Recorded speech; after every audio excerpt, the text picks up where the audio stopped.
Good morning, friends. Hello. Brandon and Diane Breaux here, your Prescott Pickle Team. We are indeed. I am the Prescott Pickle Lady. Yes, she is. When you come in, you'll see why. I'll bring you some of my Cajun pickles. They are fabulous. You know, the Pickle Lady often wears green, but not during our wind downs. I can't. Can't wear green. I love green. I know. Green is my lucky color. I have green eyes. They get really green when I wear green. I have my lucky green jade earrings. Yeah. I'm all about green. All about green. Well, we're here now. Let's talk about color. Yeah, since Nice we're talking about segue. isn't that a segue? You like that? We're going to talk Very about color. good. See how we did that? This isn't even Yeah. scripted, folks. We just make this. We just kind of roll with it. Kind of roll with it. Yeah. So we're doing staging tips for our sellers out there. As I said in a previous wind down, professional staging isn't that big of a deal in Prescott. Not a lot of that going on.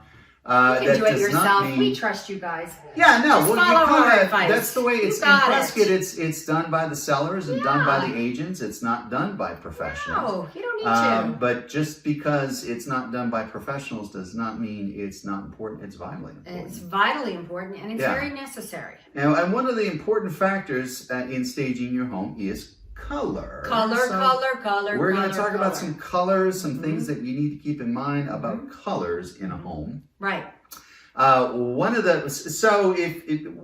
think we've talked about this before. We have. If you got weird colors, you need to paint. Yes. If you've got like a bright aqua, yeah. Peach is so dated. Yeah, peach is dated. Mauve is so dated. Yeah. Seafoam green is so dated. And a lot of the painting techniques are dated, the faux finishes and stuff like that. A lot of that is really kind of passé. People really get turned off when they see it. It's kind of like popcorn ceilings. You just can't sell anything with a popcorn ceiling now. There are certain colors where that is the case. I always tell people, avoid just white. It's too stark. It's too stark. Right. People go to white because they think it is safe. Right. But it can be too bright and too jarring. Yeah, particularly if you don't have a lot of too sterile. Too sterile. Particularly if you're not going to have a lot of pictures on the wall. Yeah. If you just show a home that's empty with white walls, it really cheapens it quite a bit. So be careful, like when we say, hey, these peach walls you really should paint. Go with a nice neutral gray or a nice neutral soft white or soft cream. Yeah, or like a taupe, a soft taupe. Very soft. Yeah. Completely neutral. Nothing jarring, nothing startling, nothing.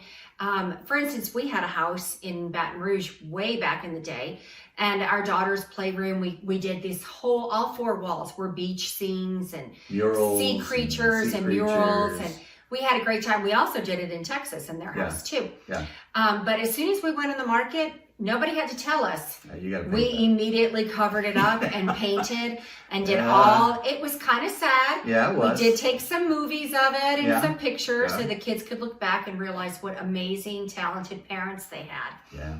Because we need to, constantly put that in front of them. Yeah, like, send them the evidence. Yeah, not many parents paint their walls like this for their kids. Yeah. But your parents did. Yeah, you had a killer whale on we had a killer, and jellyfish. And we allowed that to happen. Yeah. But, anyway, that's just a shout out to the kids. So you remember. Shout out to the kids. No. And all you parents out there who did the same thing, you know what we're talking about. So kids' rooms are always suspect. So if your daughter just loved hot pink and her whole room is hot pink, including the trim, you're going to have to paint that. Absolutely. Little boys like crazy dark colors sometimes. Yeah, black walls. Yeah, terrible. And they do get rid of that space scene or whatever, or whatever it is. Crazy purples. We've seen some crazy purples. It's got to go, yellows. Folks. It's got to go. Don't push the envelope with colors. If you have something that's pushing the envelope, you really should paint it. And it may cost you maybe $1,000 to repaint all that. Yeah, it's worth it. You will reap that in the price of your home. Yeah, you will regain all of that and more. Yeah, and again, if you leave it and it remains in place, your house will probably sit on the market. Yeah. And the longer it sits on the market, you're going to have to drop the price. So that little bit of investment ahead of time will actually get you more money in the long run. Even if it doesn't. So I've told the horror story before. There was a home, beautiful home.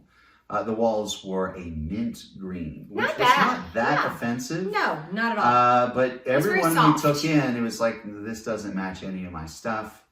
In the end, long story short, I think that color ended up costing them at least $50,000. Yeah, they had to keep, it was on the market market forever. They ended up having to paint it anyway. Yeah. They should have painted it in the beginning. And you'd be done. And they would have been done right away, and they would have gotten more money for the home. It's not just, oh, I can't sell my home, so I have to lower the price. Right. If you have two people who are interested in your home, then they compete with one another on price, you get more money. That's right. If your weird color only makes one go away, it's going to cost you money. Even if the home sells right away, it can still cost you money. That's right. And the other thing is, people were like, well, they can paint it themselves and they can pick whatever they want. People just don't have the imagination, the vision, and also they think to themselves, I want to be move-in ready. I don't want to come in and have to hire painters, have to find a painter. Yep. I want to be able to move right in and unpack my stuff, hang my stuff on the walls.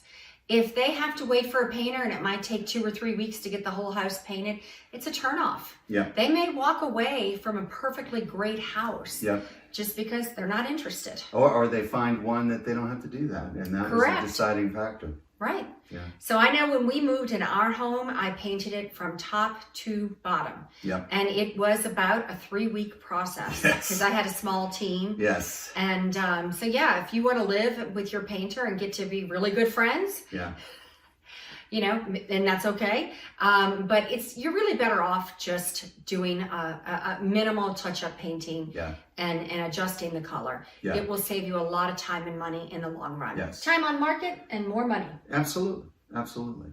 So another seller tip. If you're looking for seller tips or just information about real estate or just Prescott in general, whether you're a buyer, seller, or somewhere in between, go to pickle411.com. Correct. That is our information center. Everything there is free and highly, highly entertaining and insightful. It can be. It's very insightful too. Yes. And anyway, if you're thinking of making a trip to Prescott, give us a call. We'd love to show you around our great town and show you some interesting properties, some good places. Absolutely. All right. Take care and have a good day. Bye. Bye.